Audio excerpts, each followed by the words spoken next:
गुप्ता जी अपने परिवार के साथ रहा करते थे। उनकी उम्र लगभग 55 वर्ष थी। उनके दो बेटे थे, बड़ा बेटा रजत और छोटा बेटा समर्थ।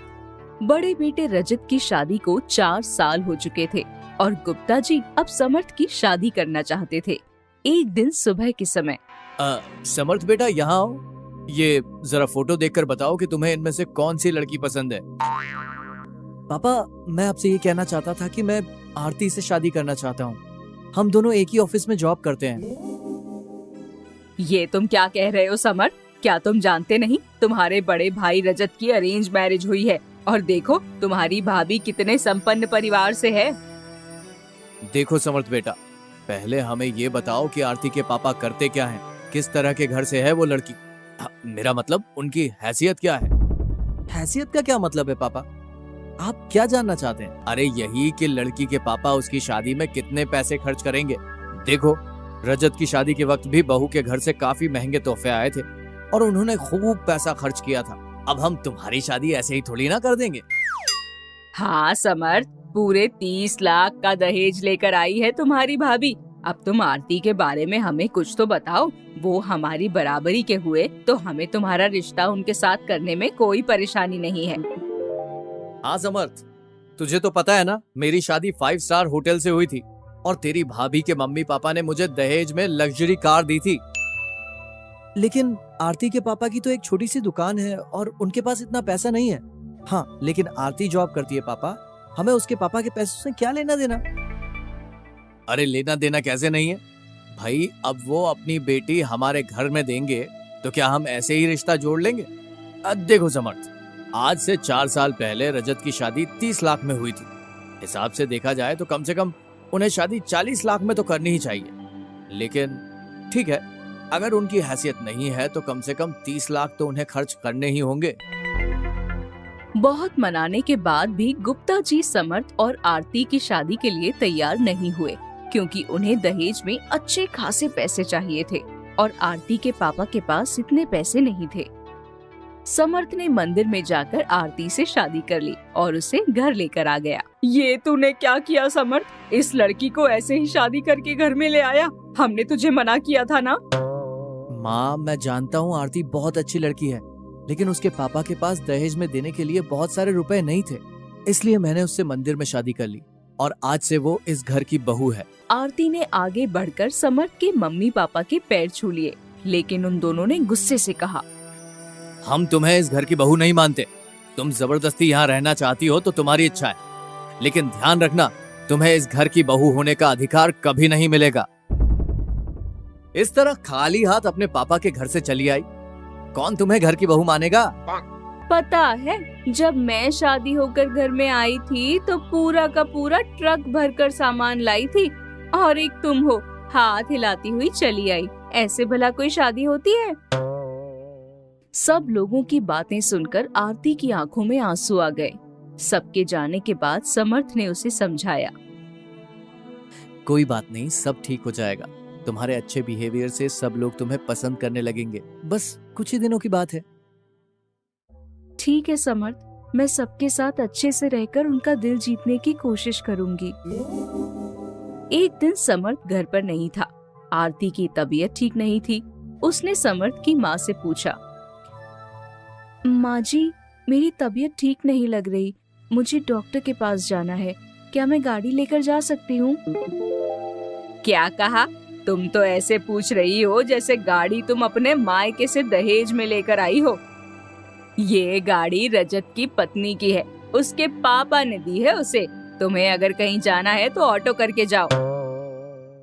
इतना ही गाड़ी में जाने का शौक है तो अपने पापा से कहा क्यों नहीं, तुम्हें भी एक गाड़ी दे देते। उन दोनों की बात सुनकर आरती चुपचाप वहाँ से चली गई।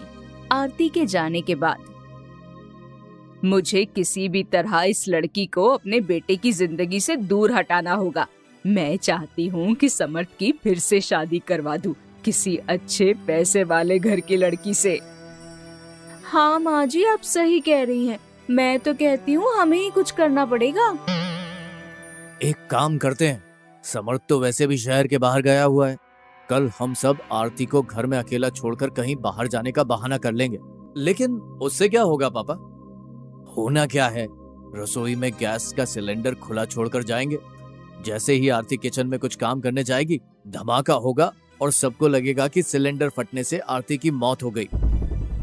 हाँ, बहुत अच्छा प्लान बनाया आपने, ये ठीक रहेगा। इससे तो सांप भी मर जाएगा और लाठी भी नहीं टूटेगी, किसी को हम पर शक भी नहीं होगा।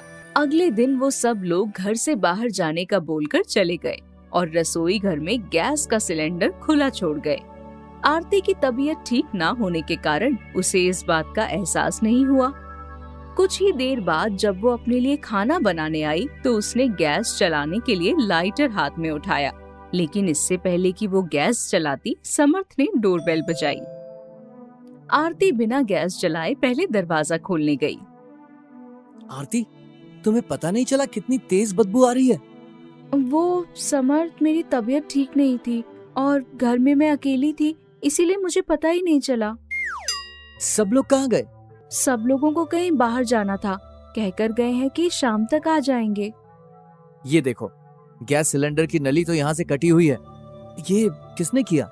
ऐसा कौन करेगा समर्थ? हो सकता है नली पुरानी हो गई हो, इसीलिए कट गई होगी।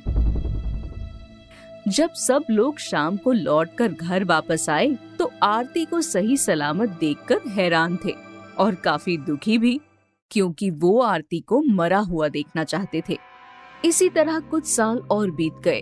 कुछ दिनों बाद गुप्ता जी की तबीयत खराब हुई और पता चला कि उन्हें कैंसर हो गया है। अब क्या होगा? कैंसर के इलाज के लिए इतने सारे पैसे कहाँ से आएंगे? कौन सेवा करेगा? देखिए माँ जी, मुझे लगता है हमें पापा को किसी वृद्धाश्रम में छोड़ के आना चाहिए। वैसे भी यहाँ रहेंगे तो हम सबको बीमारी का खतरा होगा। हाँ माँ, वैसे भी कैंसर ऐसी बीमारी है जिससे इंसान का बचना नामुमकिन है। बेकारी पापा के ऊपर इतना खर्च करके क्या हासिल होगा? कैसी बातें कर रहे हो तुम? वो पापा हैं तुम्हारे। देखिए माँ जी, अगर आप पापा को घर में रखकर उनका इलाज करवाना चाहती हैं तो कोई बात नहीं, करवा लीजिए। वैसे भी मैं और रजत तो अगले महीने फ्लैट में शिफ्ट हो रहे हैं। हमने वहाँ नई बिल्डिंग में अपना फ्लैट बुक करवा लिया है। क्यों रजत? हाँ, वैसे भी यहाँ सब लोगों के साथ रहने में काफी अनकंफर्टेबल लगता है ना।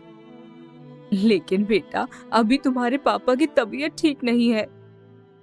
तभी वहाँ पर आरती और समर्थ आ गए।